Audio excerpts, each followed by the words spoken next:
রব্বুল আলামিন বললেন, গোলাম, যত বড় গুনার সাগরে তুমি হাবুডুবু খাও না কেন, তোমার জন্য আমার রহমতের দরজা খোলা আছে না নাই?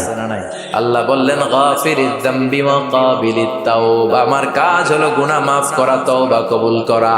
শয়তানের কাজ হলো খালি ওয়াসওয়াসা দেওয়া, বান্দার কাজ হলো ওয়াসওয়াসা খেয়ে গুনাহ করা। আল্লাহ বলে, আমি আল্লাহর কাজ হলো খালি ক্ষমা করা। আল্লাহ বললেন, তোরা যদি পাপ না করতি আর আমার কাছে মাফ না চাইতি, তাহলে তোদেরকে ধ্বংস করে দিয়ে এমন এক জাতি আমি পৃথিবীর বুকে বানাতাম, পাঠাতাম, যারা সকালে পাপ করে দুপুরে মাফ চাইতো, দুপুরে পাপ করে রাতে মাফ চাইতো, আর আমি আল্লাহ ক্ষমা করে দিতাম। সুবহানাল্লাহ পড়ে। আল্লাহর কাছে সবচেয়ে প্রিয় জিনিস হচ্ছে ক্ষমা করা। কি করা? বান্দা যখন আল্লাহর কাছে ক্ষমা চায়, আল্লাহর কাছে ফিরে আসে, যে আমরা বলি তাওবা। তাওবা মানে টু রিটার্ন ব্যাক, ফিরে আসা, মনিবের কাছে ফিরে আসা, ভুলকে বুঝতে পারা, ক্ষমা চাওয়া, চোখের পানি ছাড়া। বিশ্বনবী বলেন, 2 ফোঁটা চোখের পানি আল্লাহর কাছে সবচেয়ে প্রিয়। এক হচ্ছে জিহাদের ময়দানে রক্তের ফোঁটা, 2 ফোঁটা পানি আল্লাহর কাছে সবচেয়ে প্রিয়। এক হচ্ছে জিহাদের ময়দানে রক্তের ফোঁটা, 2 হচ্ছে অনুতপ্ত বান্দার ক্রন্দনরত অবস্থায় চোখের পানির ফোঁটা। এই অনুতপ্ত বান্দার চোখের পানি আল্লাহর কাছে এত প্রিয়। অনুতপ্ত বান্দা যখন হাত তুলে মাথাটা নিচের দিকে করে চোখের পানি ছাড়ে, ওই চোখের পানি চোখ বেয়ে নাকের ডগা পেয়ে জমিনে পড়ার আগে ওই গুনাহগার বান্দারে মাফ করে দেয় কে? সাইয়েদনা আদম ভুল করলেন, আমরাও ভুল করি। সাইয়েদনা আদমকে আল্লাহ ক্ষমা করলেন, আমাদের গুনাহগুলো ক্ষমা করবে কে? সাইয়েদনা আদম দুনিয়ার বুকে এসে শত শত বছর আল্লাহর কাছে ক্ষমা চাইলেন। আল্লাহ বললেন, আদম, তোমাকে কয়েকটা কালিমাত বাক্য আমি শিখিয়ে দেই, এই বাক্যগুলো দিয়ে অনুতপ্ত হয়ে ক্ষমা চাও, ক্ষমা করে দিব। সাইয়েদনা আদম পড়তে আরম্ভ করলেন, রব্বানা যালামনা আনফুসানা ওয়া ইল্লাম তাগফির লানা ওয়া তারহামনা লানাকুনান্না মিনাল খাসিরিন। আল্লাহ, পাপ করেছি, অন্যায় করেছি, ভুল করেছি, তুমি যদি মাফ না করো, মাফ করার কেউ নাই। ঠিক কি না? লানাকুনান্না মিনাল খাসিরিন। আল্লাহ, আমরা ক্ষতিগ্রস্তদের মধ্যে অন্তর্ভুক্ত হয়ে যাব।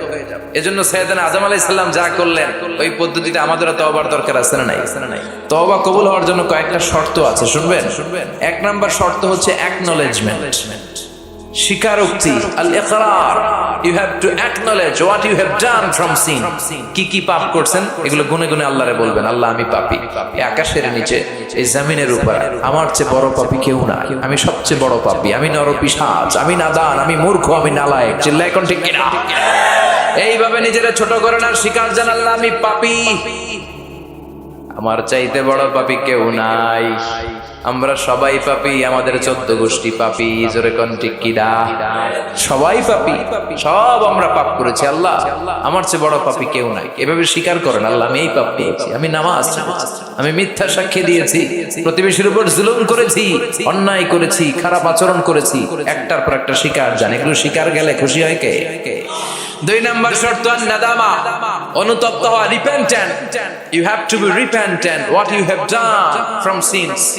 আপনি অনুতপ্ত হন, আপনি চোখের পানি ছাড়েন, আপনি নত হন, আর আল্লাহরে বলেন, আল্লাহ, আমি অনুতপ্ত, আর জীবনে করব না। 3 নাম্বার শর্ত হচ্ছে stop what you have done from sins. যে পাপগুলো করেছেন এটা এখনই বন্ধ করেন। অনেকে কয়, না, এগুলো কইরা যাই, পরে কদরের রাত্রে মাফসান আছে না নাই? ও যে কদর পাবে কোনো গ্যারান্টি আছে? কথা বলেন। আরে কদর তো অনেক দূরে, আরো একদিন যে বাঁচবো কোনো গ্যারান্টি? কথা কম। শ্বাস যেটা ভেতরে ঢুকালাম, ব্রেথ ইন, এই ব্রেথ আউট, শ্বাসটা বের করতে পারবো, কোনো গ্যারান্টি আছে? লা ইস্তাখিরুনা সাআতা ওয়া লা ইস্তাকদিমুন। 1 সেকেন্ড আগেও আসে না, 1 সেকেন্ড পরেও আসে না। সেটার নাম হচ্ছে মরণ। চিল্লায় বলেন ঠিক কিনা? তার মানে আপনাকে থেমে যেতে হবে। থামেন, অনেক হয়েছে, আর না। Stop what you have done from sins. থামেন, থেমে যান, আর করবেন না। 4 নাম্বার হচ্ছে to hate what you have done. যা আপনি করেছেন এটা মন থেকে ঘৃণা করে। সুদ খেয়েছেন, অনুতপ্ত হয়েছেন, স্বীকার করেছেন, থেমেছেন, এবার এটা ঘৃণা করেন, অন্তর থেকে, মন দিয়ে ঘৃণা করেন। 5 নাম্বার শর্ত হচ্ছে to determine that you never repeat this sin in your life again. আপনি আল্লাহরে ওয়াদা দেন, কমিটমেন্ট দেন, আর বলেন, আল্লাহ, আমার জীবনে পারত পক্ষে এই কাজ আমি আর করব না। এই পদ্ধতিতে যদি আমরা আল্লাহর কাছে ক্ষমা চাই, ক্ষমা করবে কে? চিল্লায় বলেন কে? আল্লাহ বলে গোলাম যখনই ক্ষমা চাইবি আমার দরজা তোর জন্য খোলা। 24/7 সপ্তাহের 7 দিন, মাসের 30 দিন, বছরের 365 দিন তওবার দরজা খোলা আছে না নাই? শুধু দুইটা সময় তওবার রাস্তা বন্ধ করে দেয় কে?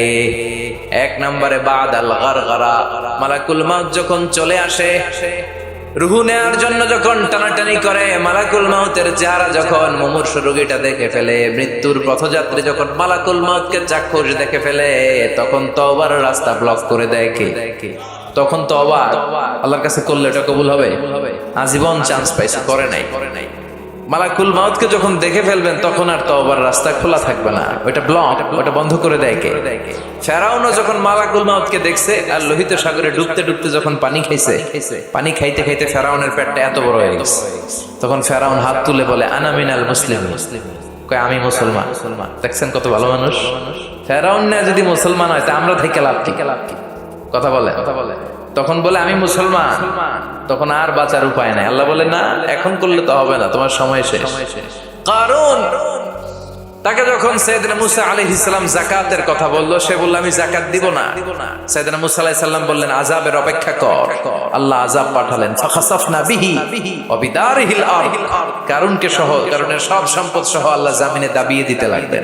কারুনও যেতে লাগলো, হাঁটু পর্যন্ত যায় তার ভয় হয় না, কোমর পর্যন্ত যায় তার ভয় আসে না, গলা পর্যন্ত যখন মাটিতে দেবে যায় সেও হাত তুলে কয় আমি মুসলমান। কি কয়? একই সিস্টেম, ফেরাউনের সিস্টেম, আমি মুসলমান। মুসা আমার যত সম্পদ তোরে আর তোর আল্লাহরে দিয়ে দিলাম, আমারে বাঁচা। এতক্ষণ যাকাতই দেয় না, এখন সব দিয়া ফেলায়। কত বড় টাকা! তার মানে একেবারে ফাইনাল স্টেজে যখন আপনি পৌঁছে যাবেন, তখন যদি আল্লাহর কাছে ক্ষমা চান কোনো লাভ হবে? কথা কন। এই মালাকুল মউত আসার আগ পর্যন্ত যদি তওবা করতে পারেন, ওই তওবা কবুল করে নেবে কে? 2 নাম্বার যে সময়টাতে তওবা কবুল হয় না, ইনদামা তাতলু'উ শামসু মিন মাগরিবিহা, প্রতিদিন সকালবেলা পূর্ব দিক থেকে সূর্য ওঠে, পশ্চিম দিকে ডোবে। কিয়ামতের আগ দিয়ে সূর্য পূর্ব দিক থেকে না উঠে পশ্চিম দিক থেকে ওঠা শুরু করে দিবে। যেদিন সূর্য পশ্চিম দিক থেকে উঠবে, ওই দিন থেকে তওবার রাস্তা বন্ধ করে দিবে কে? এর আগ পর্যন্ত আল্লাহর কাছে যদি তওবা করি, ওই তওবা কবুল করবে কে? আল্লাহর উপর ভরসা আছে? হ্যাঁ, মৌলভী বাজারের ভাইয়েরা সব মৌলভী মানুষ। হ্যাঁ, আল্লাহর উপর ভরসা হয়, আল্লাহরে মায়া লাগে, আল্লাহরে ভালো লাগে। আল্লাহরে যে ভালো লাগে এটাও কইতে পারে না, কষ্ট হয়। জি হয় কইছে একজন, আল্লাহরে ভালো লাগে, ঠিক না? সবাই বলেন জি হয়। আল্লাহরে ভালো লাগে, জি হয়। তাহলে আল্লাহর একটা ডাক দেন, বলেন আল্লাহ। প্রাণ থেকে ডাক দেন, পড়েন আল্লাহ। হৃদয় থেকে ডাকেন, বলেন আল্লাহ। আল্লাহর সাথে যতক্ষণ বান্দার সম্পর্ক থাকবে, ততক্ষণ আল্লাহর পক্ষ থেকে স্পেশাল মার্সি, ব্লেসিংস, রহমত আছে না নাই?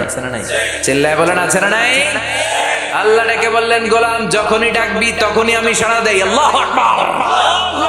এমন এক আল্লাহ মাঝরাতে উঠে চোখের পানি ছেড়ে যদি আল্লাহরে ডাকেন, আল্লাহ আছে না নাই? আপনিও ঘুমান, আপনার আল্লাহও যদি ঘুমায়, তাহলে আপনি যখন ঘুম থেকে জেগে আল্লাহরে ডাকবেন, আল্লাহ ডাকে সাড়া দিতে পারবে না, ঠিক কিনা? কিন্তু এই জন্য আল্লাহ ঘুমায় না। আমরা ঘুমিয়ে পড়ি, আল্লাহ ঘুমায় না। কারণ উনি যদি ঘুমিয়ে যায়, আমার যদি ঘুম ভেঙে যায়, আমার কিছু লাগলে দিবে কে? উনি ছাড়া দেওয়ার কেউ নাই। সাইয়েদনা মুসা আলাইহিস সালাম আল্লাহর একটা প্রশ্ন করছেন, আল্লাহ আয়াগলিবুকান নাওম, আপনার কি ঘুমে ধরে? সুবহানাল্লাহ কইবেন না? এই পৃথিবীতে মুসা আলাইহিস সালাম আল্লাহকে প্রায় এরকম অবাক করা প্রশ্ন করেছেন। আল্লাহকে জিজ্ঞেস করলেন, আল্লাহ সারাদিন আমি ছাগল চড়াই। মুসা আলাইহিস সালাম কি চড়াতেন? আপনারা ছাগল চড়াননি? হ্যাঁ, ছাগল চড়ান না? ছাগল চড়ানো সুন্নাহ, পারলে চড়াবেন। সহিহ বুখারীর বর্ণনা, মা মিন নাবিয়্যিন ইল্লা রাআল গানাম, এই পৃথিবীতে এমন কোন নবী নাই যে নবী ছাগল চড়ায় নাই। সুবহানাল্লাহ পড়েন। সাহাবারা বললেন, ইয়া রাসূলুল্লাহ আপনিও ছাগল চড়িয়েছেন? বিষ্ণু বললেন, হ্যাঁ আমিও তো মক্কার লোকদের ছাগল চড়িয়ে দিয়েছি অল্প কিছু পয়সার বিনিময়ে। আল্লাহু আকবার। সাইয়েদনা মুসা আলাইহিস সালাম বললেন, মাবুদ সারাদিন ছাগল চড়িয়ে আমি ক্লান্ত হয়ে যাই, রাত্রিবেলা ঘুম আমার উপরে চেপে বসে। আপনি সারাদিন গোটা বিশ্বের সব ব্যবস্থাপনা সারার পরে রাত্রিবেলা আপনার ঘুম আসে কিনা? আয়াগলিবুকান নাওম, উনি ভাবছে আমগো যেমনি ঘুম ধরে আল্লাহর ধরে টরে কিনা? আল্লাহ এই প্রশ্নের উত্তর না দিয়ে সাইয়েদনা মুসা আলাইহিস সালামকে বললেন, 2টা গ্লাস নাও, পানি ভর্তি গ্লাস। আর এই গ্লাসের ভেতরে পানি নাও, নিয়ে তুর পাহাড়ের উপরে দাঁড়াও। মুসা আলাইহিস সালাম গ্লাসের ভেতরে পানি নিয়ে তুর পাহাড়ের ঠায় দাঁড়িয়ে আর আল্লাহকে জিজ্ঞেস করলেন, আল্লাহ আয়াগলিবুকা নাওমু, জিজ্ঞেস করলাম আপনার ঘুমে ধরছে কিনা, আপনি পানি নিতে বললেন কেন? আল্লাহ বললেন, নো টক, কোনো কথা বলা যাবে না, যা বলেছি তা করো। তো সাইয়েদনা মুসা আলাইহিস সালামকে বললেন দাঁড়িয়ে থাকো, আর ঘুমরে বললেন তুই মুসারে ধর। ঘুমরে কি বললেন? মুসা আলাইহিস সালামকে ধরো। ঘুম যে সাইয়েদনা মুসা আলাইহিস সালামকে ধরলেন, ওই নিয়ে আর দাঁড়ায় থাকতে পারে? আল্লাহ বললেন এই গ্লাসের পানি কিন্তু ফালানো যাবে না, দাঁড়িয়ে থাক। সাইয়েদনা মুসা আলাইহিস সালাম একবার ডান পাশে যায়, একবার বাম পাশে, এদিক ওদিক করে, নাড়াচাড়া করে, মাগার দাঁড়িয়ে থাকতে পারে না, কারণ ঘুম অর্ডার মানে কার? সাইয়েদনা মুসা আলাইহিস সালামকে ধরলেন। মুসা আলাইহিস সালাম আর দাঁড়িয়ে থাকতে পারে না, ঘুমের ধাক্কায় পড়ে যায়। হাতের গ্লাসগুলো জমিনে পড়ে খান খান হয়ে যায়, টুকরো টুকরো হয়ে যায়, পানিগুলো পড়ে যায়, গ্লাসগুলো ভেঙে যায়। আল্লাহ মুসা আলাইহিস সালামকে ডেকে বললেন, ও মুসা, বেশি কিছু নয়, শুধুমাত্র 2টা পানির গ্লাস, পানি সহ হেফাজতের দায়িত্ব দিয়েছিলাম, এই ঘুমের কারণে হেফাজত করতে পারো নাই। আমি আল্লাহ যদি তোমার মতো এরকম ঘুমিয়ে যেতাম, চন্দ্রের সাথে সূর্য লেগে, পৃথিবীর সাথে মঙ্গল লেগে, একটার সাথে আরেকটা তারা, গ্রহ নক্ষত্র লেগে, এই গ্লাস 2টার মতো খান খান হয়ে ভেঙে যেত রে মুসা, ভেঙে টুকরা টুকরা হয়ে যেত। লা তাখুযুহু সিনাতু ওয়ালা নাওম, never the slips not the slumber overtakes him. আল্লাহর ঘুম তো ধরেই না, ঘুমের আগে যে ঝিমুনি আসে, তন্দ্রা আসে, ওইটাও ধরে না। সে আল্লাহ ডেকে বললেন, গোলাম যখনই ডাক দিবি আমি আল্লাহ আছি না নাই? বিশেষ করে শেষ রাতে আল্লাহ ডাকতে থাকেন, আলা মিন মুস্তাগফিরিন আগফিরালা, কার ক্ষমার দরকার ক্ষমা চাও, ক্ষমা করে দেব। আলা মিন মুস্তারজিকিন আরযুকালা, কার দারিদ্রতা আছে আমার কাছে চাও, রিজিকের ব্যবস্থা করে দেব। কার ক্ষমতা দরকার, কার সুন্দরী বউয়ের দরকার, আমার কাছে চাও, দিয়ে দেব। কে পরীক্ষায় সফল হতে চাও, কে বিপদ থেকে মুক্তি পেতে চাও, আমি আল্লাহর কাছে চাও, আমি দিয়ে দেব। সুবহানাল্লাহ পড়ে। আর ওই টাইমে আমরা নাক ডেকে ঘুমাই। আল্লাহ দেওয়ার জন্য প্রস্তুত, উনি ডাকছেন, কিন্তু ওনার ডাকে সাড়া দেওয়ার সময় আমাদের নাই। কথা বলেন। এজন্য শেষ রাতে আল্লাহর কাছে চাওয়ার দরকার আছে না নাই? তাহাজ্জুদের জায়নামাজে দাঁড়ানোর দরকার আছে না নাই? তাহাজ্জুদের জায়নামাজে মরণ দিও প্রভু আমায়, একামতে দিনের কাজে কবুল করে নিও আমায়। তাহাজ্জুদের জায়নামাজে মরণ দিও প্রভু আমায়, একামতে দিনের কাজে কবুল করে নিও আমায়। পড়েন আমিন। তাহাজ্জুদ যারা পড়বে এদের সম্মানকে বাড়িয়ে দিবে কে? আল্লাহ ডেকে বললেন, গোলাম এমন একটা মুহূর্ত নাই যেই মুহূর্তে আমি তোর রক্ষণাবেক্ষণ করি না। আমি হলাম the nourisher, the cherisher, the sustainer of this multi dimensional universe 24/7। যখনই যাবি, যখনই আল্লাহ বলে আমরা ডাকবো, এটাকে সাড়া দেওয়ার তিনি আছেন না নাই? এজন্য যখনই অন্যায় হবে সাথে সাথে তওবা করব। অনেকে বলে না আজকে অন্যায় করেছি, আজকে না কালকে মাফ চাবো, এই বছর করছি আগামী বছর মাফ চাবো, এই বছর পাপ টাপ করে নেই আগামী বছর উমরায় যাব, কাবাগর ধরে মাফ চাবো, এরকম আছে না নাই? আপনি যে কাবাগর পর্যন্ত পৌঁছতে পারবেন গ্যারান্টি আছে? না, দেরি করা ঠিক না। কয়েকটা কাজে দেরি করতে বিশ্বনবী নিষেধ করেছেন। 1 নাম্বার as-সালাতু ফি ওয়াক্তিহা, নামাজের সময় হলে নামাজ পড়ে নেয়া। দেরি করা যাবে? সালাত প্রতিষ্ঠায় দেরি করা যায়? সালাতে কায়েম করো, সালাতে কায়েম করো, হবে সম্মানী তুমি, হবে জান্নাতি তুমি, হবে সম্মানী তুমি, হবে জান্নাতি তুমি, দিবে কাল হাসরে শীতল ছায়া আরশে আজিম, রাব্বিয়াল আলা রাব্বিয়াল আযীম। ঠিক কি না? সালাতের সময় হবে তো সালাত করবেন। মাইয়েত, কেউ মারা গিয়েছে, সাথে সাথে দাফন কাফনের ব্যবস্থা করবেন। ছেলেমেয়েরা প্রাপ্ত বয়স্ক হয়েছে, বিয়ের ব্যবস্থা করবেন। ঋণী আপনি, হাতে অর্থ এসেছে, সাথে সাথে ঋণ দিবেন। এগুলোতে দেরি করা যাবে? 5 নাম্বার হচ্ছে আত-তাওবা ফাওরান, পাপ হয়েছে কোনো দেরি নয়, কালকে নয়, সকালে করেছি রাতে নয়, যখনই পাপ করেছি সাথে সাথে তওবা করব। কার কাছে? চোখের পানি ছেড়ে দেন আল্লাহর কাছে, কায়মন বাক্যে চোখের পানি ছেড়ে তওবা করেন। অনেকে মনে করে হুজুর ডেকে তওবা করানো লাগে। কথা কন, মৌলভী বাজারে এগুলা নাই? আছে? মনে করে যে পীর সাহেব হুজুরের হাতে হাত রেখে তওবা পড়তে হবে, ইমাম সাহেবকে লাগবে, বড় হুজুরের লাগবে, হুজুর আসতে না পারলে মনে হয় তওবা হবে না, এরকম চিন্তা ভাবনা করার কোনো সুযোগ আছে না। আপনার রবের কাছে আপনি ক্ষমা চাইবেন, কাউরে লাগবে না, চোখের পানি ছাড়েন, আল্লাহরে ওয়াদা দেন আল্লাহ আর করবে না, আল্লাহর কাছে ক্ষমা চান, আপনারে ক্ষমা করবে কে? উনি হচ্ছেন ক্ষমাশীল। প্রতিনিয়ত ক্ষমা চান, যতবার অন্যায় হবে ক্ষমা চান। বিশ্বনবী প্রতিদিন ক্ষমা চাইতেন কয়বার? চিল্লায় বলেন 70 বারেরও বেশি। আকসার মিন 70 মাররা, 70 বারেরও বেশি বিশ্বনবী পড়তেন আস্তাগফিরুল্লাহ। কি পড়তেন? আওয়াজ করে পড়েন আস্তাগফিরুল্লাহ, আবার পড়েন আস্তাগফিরুল্লাহ। আর বিশ্বনবী বলতেন মান লাজিমাল ইস্তিগফার জাআলাল্লাহু লাহু মিন কুল্লি দিকিন মাখরাজা। সব সময় যে ইস্তিগফার পড়বে সে যদি কোনো বিপদে আটকে যায়, বিপদ থেকে উদ্ধার করবে কে? আমাদেরকে বিপদ থেকে উদ্ধার করে কে? না আমাদের বড় পীর সাহেব, না আপনাদের এখানে শাহজালাল ইয়ামানির মাজার আছে তো উনি উদ্ধার করে এলাকার লোকদেরকে? হ্যাঁ, উদ্ধার করে কে? বাঁচাতে পারে কে?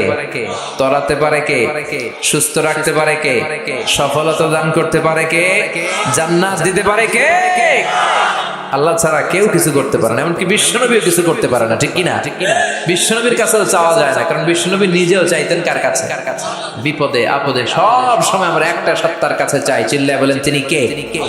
এজন্য বিশ্বনবী বলতেন যারা এই সব সময় ইস্তিগফারের সাথে লেগে থাকবে তারা প্রথমত আল্লাহর কাছে বিপদ থেকে মুক্তি পেয়ে যাবে। বিপদে বললেই মুক্তি। মান লাজিমাল ইস্তিগফার জাআলাল্লাহু লাহু মিন কুল্লি দিকিন মাখরাজা ওয়া মিন কুল্লি হাম্মিন ফারাজা। আর আপনাকে দুশ্চিন্তা মুক্ত করে দিবে কে? এগুলো হচ্ছে ফাদাইলুল ইস্তিগফার, ইস্তিগফারের ফজিলত। বিপদে পড়বেন আপনার বিপদ মুক্ত করে দিবে, টেনশন মুক্ত করে দিবে। আমাদের সমাজে টেনশন আছে না নাই? মৌলভী বাজারে মাশাআল্লাহ এগুলো নাই। হ্যাঁ, কি টেনশন বলেন? কিসের এত টেনশন আপনাদের? সবার চেহারা কত সুন্দর, কি হাসি খুশি, হ্যাঁ, খেয়ে দেয়ে নাদুস নাদুস সবাই। কিসের টেনশন বলেন? কিসের? জীবনের টেনশন, মরণের টেনশন, ক্যারিয়ারের টেনশন, বাড়ি ভাড়া, বিদ্যুৎ বিল, পুলিশের দৌড়ানি, র্যাবের দৌড়ানি আছে না নাই? এই এলাকায় এগুলো নাই। তার মানে টেনশনের শেষ নাই। রাস্তায় বেরিয়েছে যে কোনো মুহূর্তে সড়ক দুর্ঘটনা আছে না নাই? যে কোনো মুহূর্তে চলে যেতে পারে। কে আগে যাবে, কে পরে যাবে, কোনো সিরিয়াল নাই। মুরব্বীরা বেঁচে থাকে, মাঝে মাঝে যুবকরা মরে যায়। হাসপাতালে রোগীগুলো বেঁচে থাকে, ডাক্তার মরে যায়। কথা কন নাকি মৌলভী বাজারে ডাক্তার মরে না? হ্যাঁ, এই এলাকার ডাক্তাররা মরে না? মরে। কে যে কখন চলে যাবে কোনো হদিস নাই। এই যে এত জীবনের টেনশনে অনেকে হার্ট অ্যাটাক করে। এই টেনশন মুক্ত করে দিবে কে? যদি সবসময় ইস্তিগফার পড়েন বিপদ মুক্ত করবে আল্লাহ, টেনশন মুক্ত করবে। ওয়ায়ারযুকহু মিন হাইসু লা ইয়াহতাসিব, এমন জায়গা থেকে আল্লাহ রিজিকের ব্যবস্থা করে দিবেন যেটা আপনি কল্পনাও করতে পারেন নাই। সুবহানাল্লাহ পড়বেন না? আবার বিশ্বনবী বললেন সব সময় যারা ইস্তিগফার পড়বে আল্লাহর কোনো আযাব তাদের উপর আসবে না। সুবহানাল্লাহ পড়েন। আল্লাহর কোরআন সাক্ষী, আল্লাহ বললেন ওয়ামা কানাল্লাহু মুআযযিবাহুম ওয়া হুম ইস্তাগফিরুন।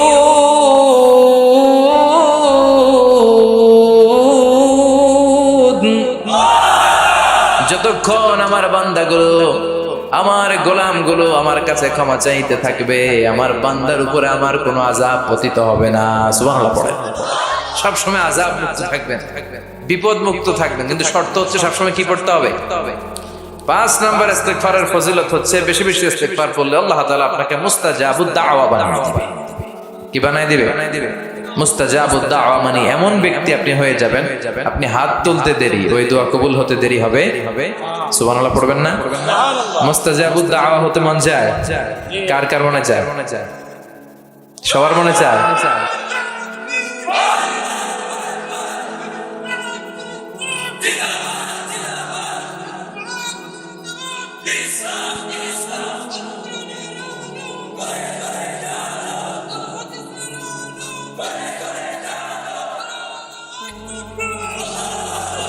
আল্লাহ আমাদের সবাইকে তুমি মুস্তাজাবুদ দাওয়া হিসেবে কবুল করো। আপনারা ইমাম আহমদ ইবনে হাম্বলের নাম শুনেছেন? অনেক বড় মুহাদ্দিস ছিলেন, হাম্বলি মাযহাবের অনেক বড় ইমাম। উনি একক হাদিসের গ্রন্থ হিসেবে পৃথিবীর সবচাইতে বড় হাদিসের কম্পাইলেশনটা নিজে করেছেন, মুসনাদ আহমদ ইবনে হাম্বল। 40,000-এর মতো হাদিস আছে ওই কিতাবে। তিনি তার শেষ জীবনটা সফর করে করে দেশ থেকে দেশান্তরে ছুটে বেরিয়েছেন। তিনি হাদিস সংগ্রহের কাজে এক সফরে বেরিয়েছেন, লম্বা সফরে, ওনার জীবনী থেকে নেয়া। ওই লম্বা সফরে প্রচন্ড শীতের রাতে উনি এক মসজিদে আটকেছেন। এত কুয়াশা, এত ঠান্ডা, এত স্নো পড়ছে। উনি ভাবলেন এক কাজ করি, এই মসজিদটাতে রাতে আমি ঘুমিয়ে পড়ি, ফজর বাদ আমি সফরে বেরোবো, আবার নতুন করে নতুন উদ্যমে হাদিস সংগ্রহের কাজে আমি বেরিয়ে পড়ি। কিন্তু মসজিদে শুয়ে উনি পড়লেন বিপাকে। মসজিদের দারোয়ান ওনারে মসজিদে থাকতে দেয় না। উনি বললেন, বাবা আমি ফজরের সালাতে এই মসজিদে পড়ব নিয়ত করেছি, আমি ফজরের মুসল্লি, রাতটা তুমি কাটাতে দাও, আমি সকাল হতে না হতেই চলে যাব। কিন্তু দারোয়ান তো থাকতে দেয় না, ছোটবান্ধা। সে বললো, বেরোন, মসজিদে থাকা যাবে না, বের হয়ে যায়। কারণ দারোয়ান চিনতে পারেনি যে উনি জগৎ বিখ্যাত মুহাদ্দিস, এত বড় আলেমে দ্বীন। দারোয়ান ওনাকে চিনেনি। উনি বাধ্য হলেন মসজিদ থেকে বেরোতে। মসজিদ থেকে বেরোয় হাঁটতে লাগলেন, আর শীতে কাঁপতে লাগলেন। হঠাৎ দেখলেন একটা বাজার, আর ওই বাজারে খাব্বাস যুবক রুটি বিক্রেতা রুটি বানায়। কি বানায়? ওই খাব্বাসকে যে সালাম দিলেন, আসসালামু আলাইকুম, বাবা আমি তোমার রুটির দোকানের পাশে বসতে চাই, একটু আগুন পোহাতে চাই, যদি তুমি অনুমতি দাও। খাব্বাস বলে, আহলান ওয়া সাহলান ওয়া মারহাবান বিক, আসেন বসে যান, বিশ্রাম নেই, আগুন পোহান। আপনি আগুন পোহালে আমার ক্ষতি কি? সুবহানাল্লাহ কইবেন না? কি ভদ্র যুবক। সাইয়েদনা ইমাম আহমদ ইবনে হাম্বল আল্লাহর শুকরিয়া করলেন, বসলেন, আগুন পোহাতে লাগলেন, আর হাদিসের বই পড়তে লাগলেন। আর দেখলেন এ খাব্বাস রুটি দোকানদারের মালিক, যুবক রুটি বিক্রেতা, রুটি বানায়, আর কিছুক্ষণ পর পর পড়ে আস্তাগফিরুল্লাহ, কিছুক্ষণ পর পর সে শুধু পড়ে আস্তাগফিরুল্লাহ।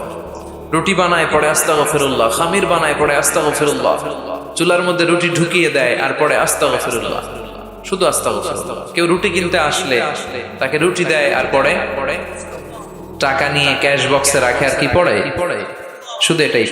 ইমাম আহমদ ইবনে হাম্বল কৌতূহলবশত জিজ্ঞেস করলেন, ইয়া শাব মালাক দাইমান তাকরাউনা আস্তাগফিরুল্লাহ, হে যুবক ঘটনা কি? আসার পর থেকেই খালি দেখতেছি আস্তাগফিরুল্লাহ আস্তাগফিরুল্লাহ আস্তাগফিরুল্লাহ, কেন? যুবক বলে, ইস্তেগফার বেশি বেশি পড়ার কারণে আমি জীবনে অনেক কিছু পেয়েছি। কি পেয়েছো? জাআলানিল্লাহু তাআলা মুস্তাজাবাদ দাওয়া, এই দোয়ার বরকতে আমার আল্লাহ আমারে মুস্তাজাবুদ দাওয়া বানিয়ে দিয়েছে। আমি যা চাই তাই ভাই, যা দোয়া করি তাই কবুল। সুবহানাল্লাহ কইবেন না? ইমাম আহমদ ইবনে হাম্বল তো অবাক, বলে কি এই ছেলে, আমি এত বড় মুহাদ্দিস, আমিও তো মুস্তাজাবুদ দাওয়া নই, আমিও তো না, কি করে সে মুস্তাজাবুদ দাওয়া হলো? আরো কৌতূহল নিয়ে জিজ্ঞেস করলেন, আনতা মুস্তাজাবুদ দাওয়া, তুমি মুস্তাজাবুদ দাওয়া, ওয়া কাইফা যালিক, কিভাবে এটা সম্ভব, কেমন করে হলে? সব দোয়া তোমার কবুল হয়েছে? সে বলল, হ্যাঁ, আমি জীবনে যা চেয়েছি আমার সব দোয়া আল্লাহ কবুল করে নিয়েছে, তবে একটা দোয়া ছাড়া। কয়টা? কথা বলেন। এবার ওনার কৌতূহল আরো বেড়ে গেল। সব দোয়া কবুল হয়েছে, আবার একটা কবুল হয় না, এটা কেমন কথা? উনি কৌতূহল নিয়ে জিজ্ঞেস করলেন, ইয়া শাব আইয়ু দুআইন যালিক, ওটা কোন দোয়া যে দোয়া এখনো তোমার কবুল হয় না? এবার যুবক বলতে আরম্ভ করলো, আমি জীবনে যত দোয়া করেছি প্রতিটা দোয়াই আল্লাহ কবুল করে নিয়েছে, একটা দোয়া ছাড়া, সেটা আল্লাহ কবুল করে নাই। সেটা হচ্ছে আমি জীবনে আল্লাহর কাছে চেয়েছি, আল্লাহ শুনেছি এই জামানার সবচেয়ে বড় মুহাদ্দিস, ওনার নাম নাকি ইমাম আহমদ ইবনে হাম্বল, আমি যেন ওনাকে আমার দুটি নজর দিয়ে দেখে মরতে পারি, আল্লাহ তুমি কবুল করো। এই দোয়াটা আমি প্রতিদিন করি, কিন্তু আল্লাহ কবুল করে না, আমার এই দোয়াটা কবুল হয় নাই, বাকি সব দোয়া কবুল হয়েছে। ইমাম আহমদ ইবনে হাম্বল আর ধৈর্য ধারণ করতে পারলেন না, চোখের পানি ছেড়ে দিলেন, আর যুবককে বললেন, ইয়া শাব তোমার এই দোয়াটাও কবুল হয়েছে, তোমার এই দোয়াটাও আল্লাহর কাছে কবুল হয়েছে। আনা আহমদ ইবনে হাম্বল, আমি সেই আহমদ ইবনে হাম্বল মুহাদ্দিসুদ দাহর, আমার সাথে দেখা করার জন্য আল্লাহ আমার দরবারে তোমারে পাঠায় নাই, আমারে তোমার দরবারে নিয়ে এসেছে। আমি আহমদ ইবনে হাম্বল মুহাদ্দিসুদ দাহর, এ যুগের সবচেয়ে বড় মুহাদ্দিস, আমি সেই ব্যক্তি। এবার যুবক আর ধৈর্য ধারণ করতে পারে না, চিৎকার দিয়ে আল্লাহর শুকর আদায় করে সাইয়েদনা ইমাম আহমদ ইবনে হাম্বলকে জড়িয়ে ধরে, হাতে হাত রেখে মুসাফা করে, কপালে চুমু খায়, আর বলে, ইমাম আপনি ঠিকই বলেছেন, আজকের এই গভীর রজনীতে আমার এই দোয়াটাও আল্লাহ কবুল করে নিল। মুস্তাজাবুদ দাওয়া। সব সময় যদি এভাবে ইস্তেগফারের সাথে লেগে থাকা যায়, ইস্তেগফারের আমলটা যদি করা যায়, এখানকার যারা আছেন এদের মধ্যে অনেকে মুস্তাজাবুদ দাওয়া হয়ে যাবে। মুস্তাজাবুদ দাওয়ার কিছু শর্ত আছে। হালাল ঢুকাইতে হবে ভিতরে। কি ঢুকাইতে হবে? হারাম দিয়ে যদি লা ইয়াদখুলুল জান্নাতা জাসাদুন গুযিয়া বিহারাম, হারাম খেয়ে নাদুস নুদুস হয়ে পুষ্ট হয়ে যে দেহটা বড় হয়, ওই দেহ কশিন কালো জান্নাতে ঢুকবে না। ইন্নাল্লাহা তাইয়্যিব লা ইয়াকবালু ইল্লা তাইয়্যিবা। আবার আল্লাহ পবিত্র, আল্লাহ পবিত্র ছাড়া কোনো কিছু কবুল করেন। আপনি হারাম টাকা দিয়ে 10 কোটি টাকা দিয়ে মৌলভীবাজারের সবচাইতে আই ক্যাচিং একটা মসজিদ বানিয়েছেন, আল্লাহর কাছে এটার কোনো দাম নাই। কথা কন। আর আপনি মসজিদের নির্মাণ কাজে আপনার পকেটে টাকা নাই, বাজার করে যাচ্ছিলেন, 5 টাকার একটা খুচরা নোট দান করেছেন, এটার মর্যাদা আল্লাহর কাছে বেশি, কারণ এটা হালাল উপার্জন দিয়ে দান করেছেন। আর হারাম উপার্জন থেকে 10 কোটি টাকার মসজিদ বানালো আপনার আমলনামায় কিছুই যুক্ত হবে না। চিল্লা এখন ঠিক কিনা?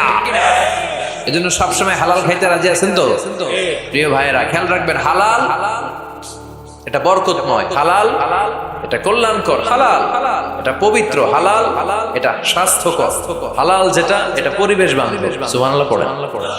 এজন্য আমরা সব সময় জীবনের প্রতিটি অঙ্গনে হালাল মেনটেন করব। কি মেনটেন? আমরা এই হালাল হারামেও ভাগ করি। কি করি?